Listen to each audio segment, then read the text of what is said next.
Good morning. Morning. 42,480. Does anybody know the significance of that number? How about 25,000? According to Baumgart from the Nebraska Safety Council, 25,000 people slip, trip, and fall daily in the United States.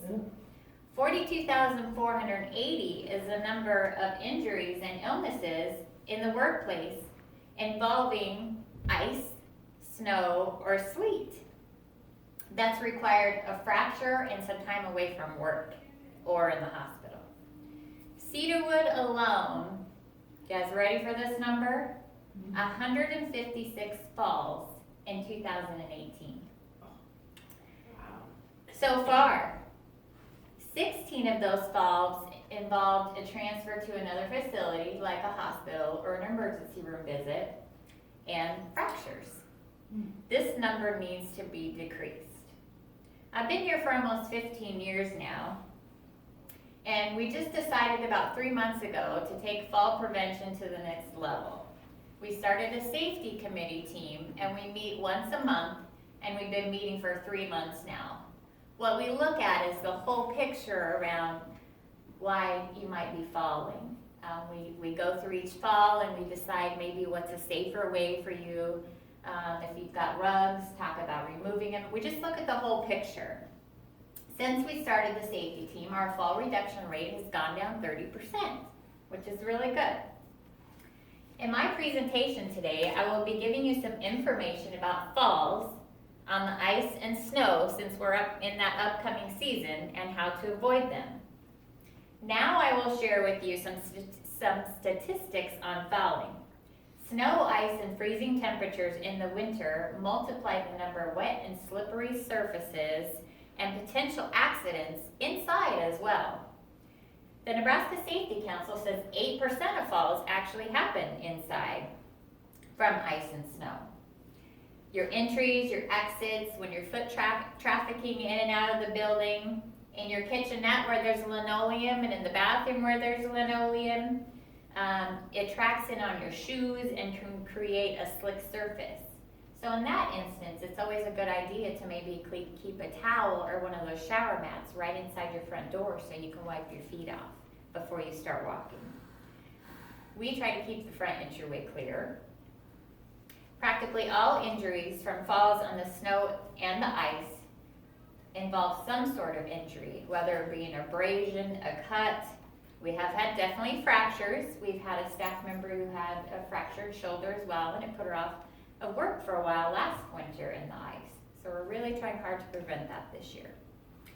You also should be aware that chunks of snow and ice can be dangerous in Cedarwood on the second floor. I don't know if you've ever gone outside, and hopefully don't go right out the door and look up, but go away from the side of the building and look up. All along the side of Cedarwood, big icicles hang down. Now, if you happen to be in a place when one of those icicle falls, do you know an icicle that weighs a half a pound, that's 3 inches in diameter, by the time it hits the ground can be going up to 80 miles an hour? Isn't that an interesting fact? I was surprised about that. So when you're in the safety of your vehicle during the winter, look up and you'll see those dangerous icicles up there, and make sure to stay away from those as well. Black ice also is very dangerous, and it's virtually impossible to see that when you're walking on it. Stopping distances on ice is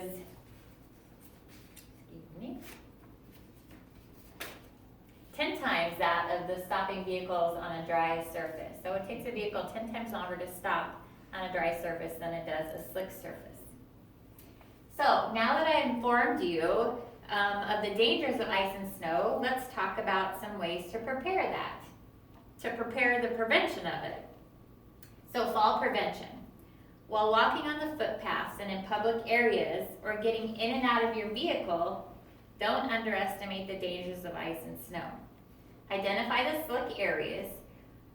So in the front of Cedarwood, the slick areas, we poured some new cement that has some lines in it, but where the ice melts off on the side of the building, where our, I lost the word, the Gutter. Gutters, thank you, excuse me. Where the gutters are, when it comes down in the gutter and it leaks, it goes into the sidewalk, there's kind of an inlet where that sidewalk is supposed to drain. Well, it freezes on there in the winter, and then it goes onto the parking lot. Now, our maintenance does a really good job of putting ice melt on the sidewalk, but they don't always get out into the parking lot. So if your car happens to be parked where beside where that ice has run off and froze, then you need to be careful when you're getting in and out of your car. Try to stay on the sidewalks. Maintenance clears them early in the morning, so you want to avoid getting up at 5 a.m. and going down for morning coffee because they probably haven't put the ice melt out yet and it's probably froze overnight. Walk with extreme care. Proper footwear is really important in the winter. Proper safety devices like your walkers. You need to make sure that your walker, it's not a good idea to have a walker with 4 wheels outside.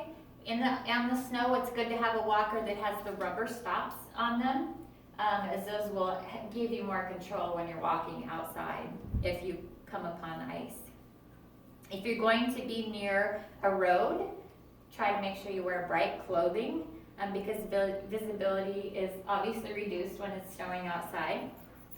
Wear clothing that doesn't restrict your vision. So don't wear a big coat with a hood that's covering your eyes or a hat that's covering your eyes, because that could prevent you from spotting the icy condition or seeing a car